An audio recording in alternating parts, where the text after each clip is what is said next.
we do have pens up there now that are working. For those who tried to write a question earlier, pens didn't work. Apologize for that.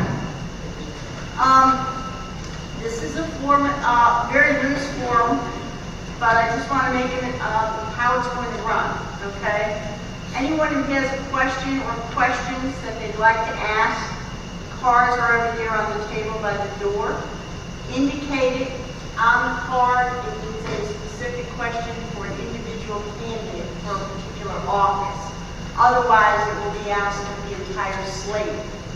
Each candidate has a 2-minute time to discuss the question, well, not discuss the question, but answer the question. If you write one question to someone who's running for the same seat, the opposing member will have an opportunity to present their view if they so choose to do. I'd like to thank our videographer in the back over there who's going to be taping this so we can post it on the POACR website and Facebook so the rest of the association members can actually see it. And tonight, Walter Thiessen, who's also on the nominating committee, is going to be keeping time. And that's pretty much it. Let me see what else. I didn't stick to my script. Oh well. Only those questions which address POACR business, the candidate's goals, or their qualifications for office will be allowed. The moderator, in this case, which will be me, reserves the right not to ask a question if it falls outside of those guidelines. So let me get on and introduce the candidates. For director, we have Zane Rettstatt. I hope I pronounced that right. Rettstatt. And we have Carol Cripps, down at the opposite end. Next to Carol, we have Cathy Zumbrum, who's running for treasurer. And sitting next to her is Virginia Haskell, who is not here this evening.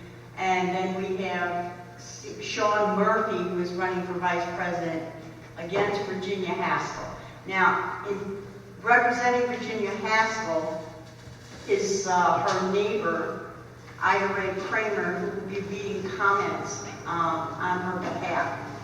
And I'd also like to point out that Virginia Haskell was unable to attend because she had a family commitment from like 6 months ago and it couldn't be rescheduled. So, I mean, that was long before she was decided to run for office. So all fairness to her. Ida, do you want to come up and read Virginia's comments before we get started?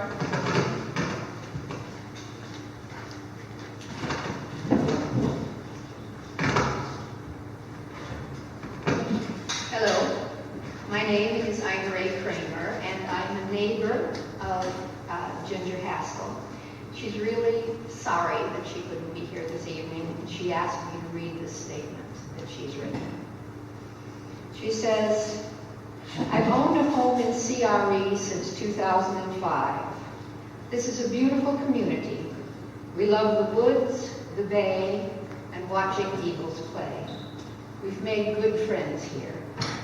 I first became involved in community activities because my house is on the cliffs. We worked with Delegate Tony O'Donnell to organize a countywide town hall meeting on cliff erosion issues. At the request of the Board of Directors, I chaired the POACR Shoreline Preservation Committee for 2 years. The Calvert County Board of County Commissioners established a Cliff Stabilization Advisory Committee comprised of representatives from about 15 shoreline communities. I was chosen by that group to be their chairperson. For 2 years, we've met at least monthly, and soon will submit our final report to the commissioners. As a result of these activities, I've attended many POACR board meetings over the past 5 years. If elected to the board, I would like to develop new ways to communicate with the members so that they know what the board will be discussing before the board votes. And I'd like to see a simple summary of board's actions in the monthly newsletter. I believe membership input is very important. I want to develop a list of past membership ballots so the board can consider them when making decisions.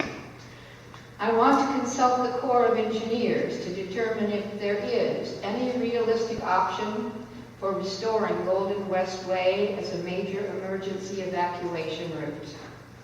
I want to look into creating a way for people to make donations to CRE, especially if they could be tax deductible.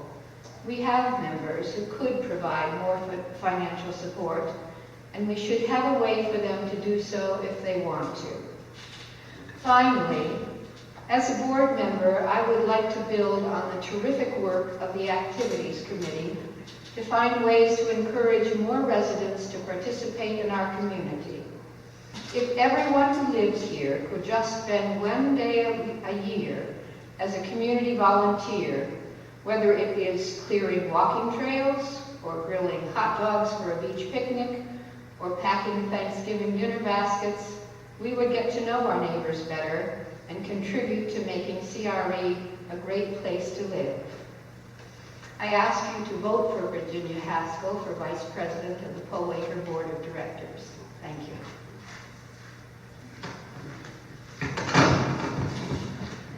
Thank you, Ivy. Okay, are you guys ready for some questions? Because I got questions here. It doesn't look like anybody has addressed any specific question to any specific office. So it'll sort of be a round robin type format where I'll just ask questions to an individual and then go around the table. And we'll for good time, everybody has 2 minutes. Okay, let's start by this one. This is a rather long question, but apparently there's some back history, so I'll start by saying, let me start by saying that I do appreciate the efforts of all that have served and are willing to serve as Board of Director members. Please consider my comments as constructive criticism and my questions a method to gain insight as to how the future BOD will use the lessons learned from the past and leverage those experiences as opportunities to improve future governance and quality of life in the community. On the subject of strategic plan, master plan. The last master plan was published around 1999, and although there have been requests and votes at membership meetings to develop a revised plan to include an annual and long-range plan, neither has been accomplished with the exception of the STD for the roads. A strategic planning committee was established at member request in 2007, and a member survey conducted in 2008. The survey provided significant input regarding the owner priorities and vision regarding the future of CRE. To the point. There have been no legitimate surveys since, and the information provided by that survey was not used. Although we elect corporate members to make decisions for the owners, those decisions should be based on owner input. How do you involve owners in the decision process? And I apologize it took that long to get to the question, but I didn't reread it thoroughly. So how do you propose, I guess is the question, how do you propose to get the memberships involved in the decision-making process? Let's start with you, Zane, since you're closing. So with regard to a master plan? With regard to a master plan, correct. Well, I guess first we have to look in, you said 1999 was the last time I was done. Can you hear? So, I mean, and I do think we need to have a master plan. I would just throw out the history of this and just go for the question itself, because not everybody's, I know I'm not even familiar with the history of the question. Yeah, I do think you should have a master plan. You want to plan for the future, but not annually. But as far as getting the entire membership on board. Only one mic at a time. So, sorry, Deborah, yours needs to be off. Oh, I didn't know that, thank you. Okay. Was that right, Zane? I have to turn mine off, apparently, for you to speak, so go ahead. I'll start again. I do believe it does have to have a master plan for the future. Doing what I do for a living as an engineer, we do a 10 or 20-year master plan for the future. As far as getting the members involved, they should be involved. I'm not sure how we would do that with the bylaws are written, but I think most jurisdictions do a public hearing and get public involvement and public input at meetings, and then they work toward the master plan. So that's how we really try to get everybody to come out, see a master plan, do some comments, and then go from there. Okay. Sean? Well, I think that with the point being that it hasn't been updated since 1999, there's a fault right there. The members have a right as owners to be able to provide input. And how are they going to provide that input? Well, there's a lot of different ways that they can provide input. They can provide input directly to a board member. They can provide input by submitting something into the admin office. They can provide something as simple, but as not realistic, as a Facebook comment. With the technology that's grown since 1999, it's unfair for everybody in this room and everybody that lives in this community to not have a say as to how things are being updated. Because it's been since 1999, that's a fault of previous administrations within the CRE. That in itself tells me that something is wrong and it needs to be done, it needs to be fixed. That would be one of the primary things that should be done is a master plan. You need a master plan to base anything on the future. If you don't have a master plan, you're just throwing things out there at people and trying to get board members or committee members to listen to you.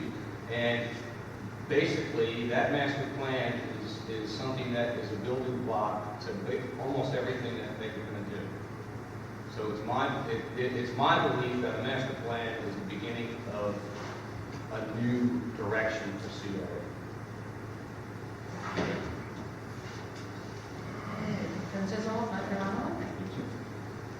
Okay, I agree. I think people already said, certainly understood technology is pretty low level. One person the other day said they hoped as we go forward that we get out of the 1980s in technology.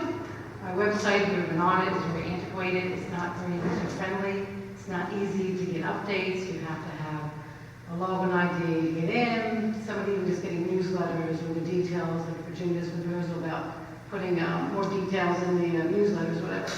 So certainly I think we need to use technology a lot smarter than we are right now. We need to make it easier for people to contact us, to get information out, get accurate information. A lot of things happen here by rumors, where people hear half the story and then we hear the other half the story. There's no such thing as over communication, so any method we have, whether it's the newsletter, whether it's emails, whether it's SurveyMonkey, something they quickly go yes or no on something. I think any way we can engage people, the better. I'd also be interested in finding out just demographics. What are the different age groups in here? What type of technology? Not everyone has computers at home and is comfortable with it. So you can make sure we're getting to everyone by whatever vehicle that they're familiar with. But I definitely feel very strong with that. So the strategic planning, for 30 years in state government, I've done a lot of that in the past, and it is kind of shocking that it's been that long, and we don't have something updated.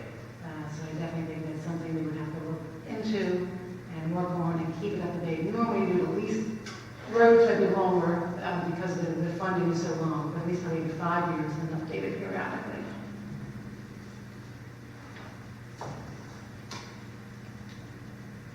Well, I agree with Cathy in that the first thing we need is the demographics on what we're addressing here.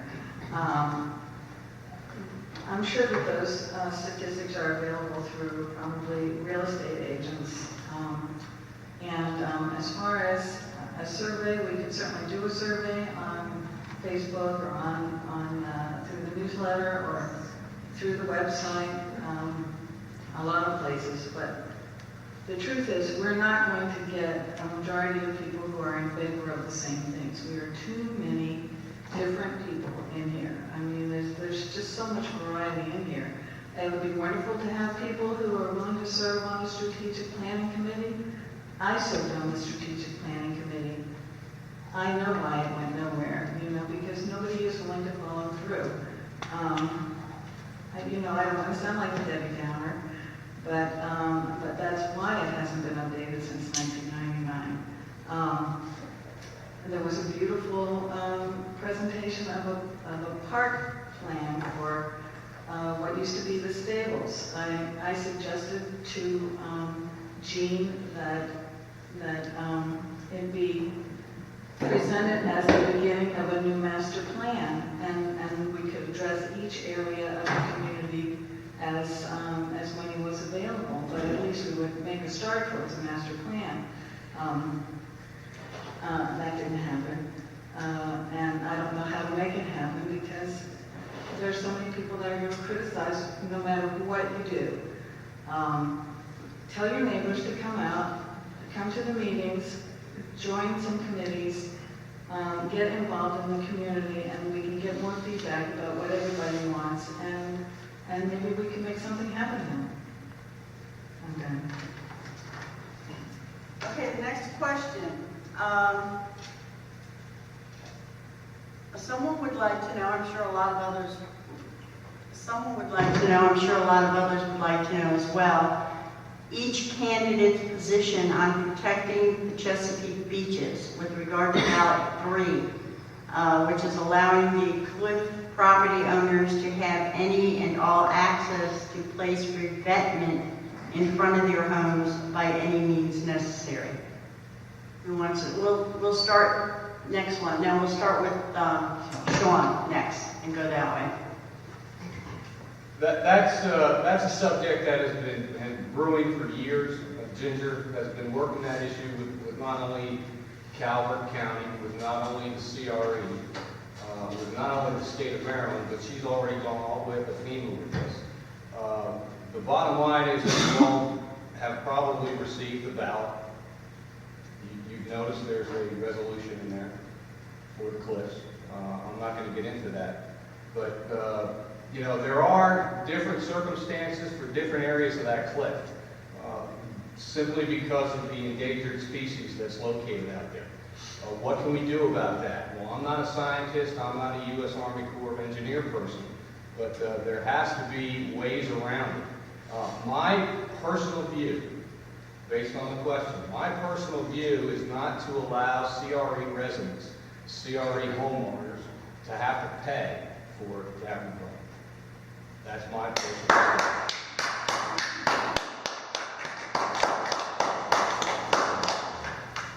Can we keep the applause down? This is not a response from the crowd. It's take time on the candidates, please. Okay.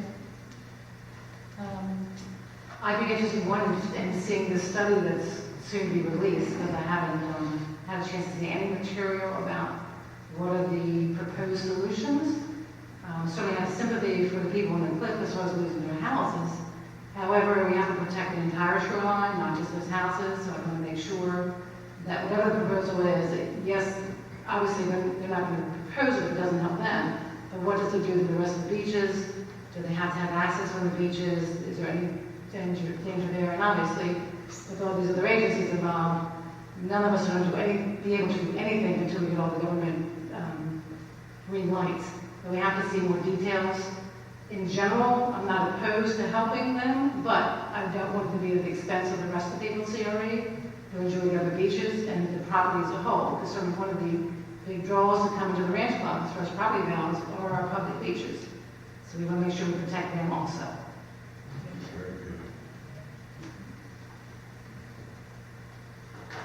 I know a lot of the people along the cliff are willing to take on this expense on their own. And my feeling is if they've gotten every federal, state, and local permit that they need to have, and they've provided the proper information to all those agencies, we have no right to stop them. If we do try to stop them, I don't see any way we can ever open Golden West Way, because you can't have it one way for the residents and another way for the roads.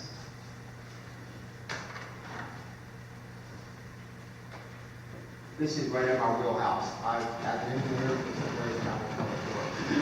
One of the things I do is shoreline versus flood. Can't hear it. Can't hear you. Turn it off.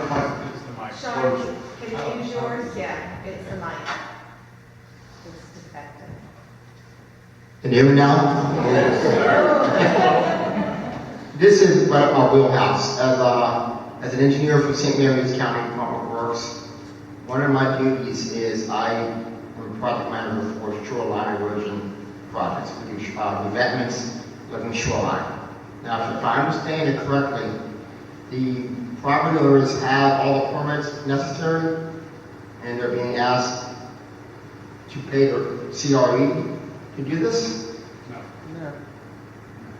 That's not the question. Okay. The question is, you read that question again? Oh, sure, what did I do? Which one was it?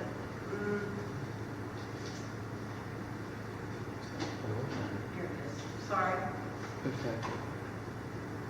They wanted to know each candidate's position on protecting our Chesapeake beaches. Ballot 3 states that it will allow the Cliff property owners to have any and all access to places, to place their revetment in front of their homes by any and all means necessary. Okay. Based on my experience, if the property owner has property on the water, they have the right to do a revetment or any kind of measure as long as they get the local, state, and federal permits. Bottom line is that they get the permits, their property, they own up to the, I believe it's the high water line, if I'm not mistaken, so they have the right. Now, the public beaches, that would be a different question, but if the property owner own the property on the water, that's... No, sir. No, sir. Beaches, they're all private, they belong to all of us. Excuse me, There's no excuse me. You can put it in the form of a question, but we're not here to debate personally from the audience with the candidates. And sir, that's the second time. If there's a third, I will ask you to leave. Go ahead, Zane. Are you good? Basically, what I'm saying is, if you own property on the water and there is erosion taking place, as long as you get a permit through the local, state, and federal government, i.e., Army Corps of Engineers, you're allowed to go ahead and protect the beach, because that is your property.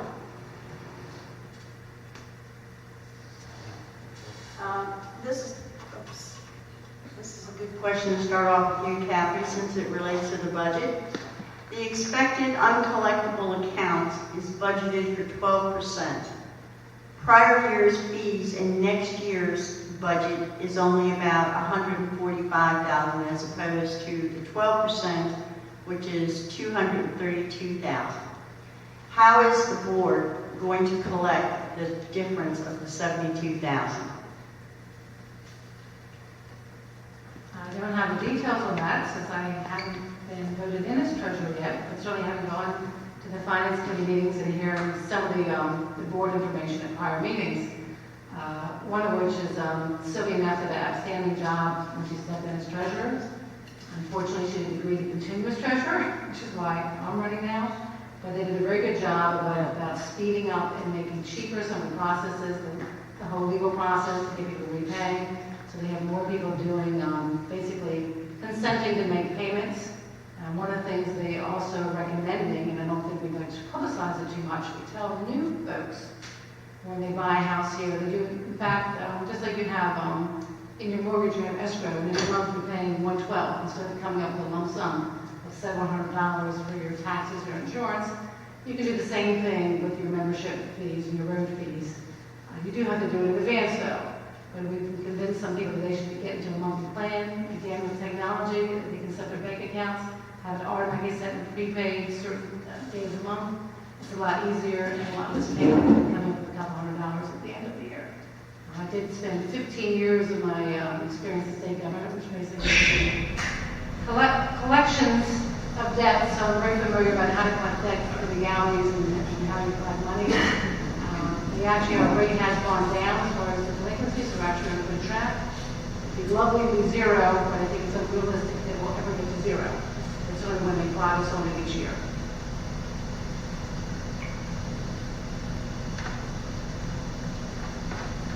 It's unfortunate that we always have delinquencies, and when the delinquencies go more than, I believe it's 3 years, there tends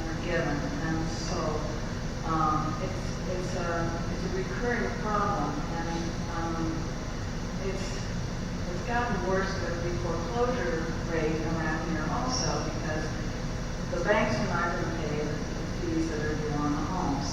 So I frankly don't know how to answer that question, because there's no good answer for it at this point in time. I wish people would pay, but the truth is, as many as we have on payment plans and as many people as try to pay, we have just as many who don't like to wait things run and they won't pay in protest, and they'll just wait and wait and wait until, it has to go to collection. Maybe they'll pay a little at that point, but historically, we've always had a delinquency rate between 12 and 15%. And I frankly don't know how to make that up.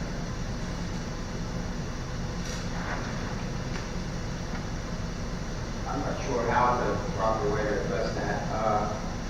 I think the payment plan, like Cathy said, makes a lot of sense. Maybe having it more into your mortgage. It would be interesting to see what the historical data is on the percentage of delinquencies by year. Maybe the past year it's gotten worse, but I don't know. I don't have any good records, but that's something we need to look into as far as trying to get that percentage. It'd be great if we got it below 10%.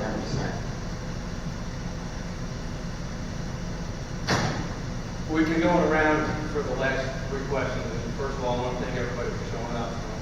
And thank you. Within project management, there's something called risk. I deal a lot with project management on the PMI, project management institute, and we deal with risk. Now, if the budget doesn't include any type of risk, it should. Because obviously we're never going to get to zero. Everybody knows we're never going to get to zero delinquency. So why do we build a budget with zero risk? We need to build a budget with risk built into it. We need to build a budget that everybody is aware of, because there's a lot of people in this community that aren't aware that there's $214,000 out there that hasn't been paid, or $173,000 that hasn't been paid. A lot of people don't realize that. There are a lot of people out there that just won't pay their dues. We all know that. So in my opinion, if we build a budget and we do a project, we need to involve risk. We need to involve some type of dollar amount for risk. I'm not sure how much. I'm not going to say it's 12%. That's a little too high. But we definitely need to build in risk into our budget. And that would be one of the ways to bring that, not per se delinquency down, but that would be one of the ways to make the budget balance a little easier.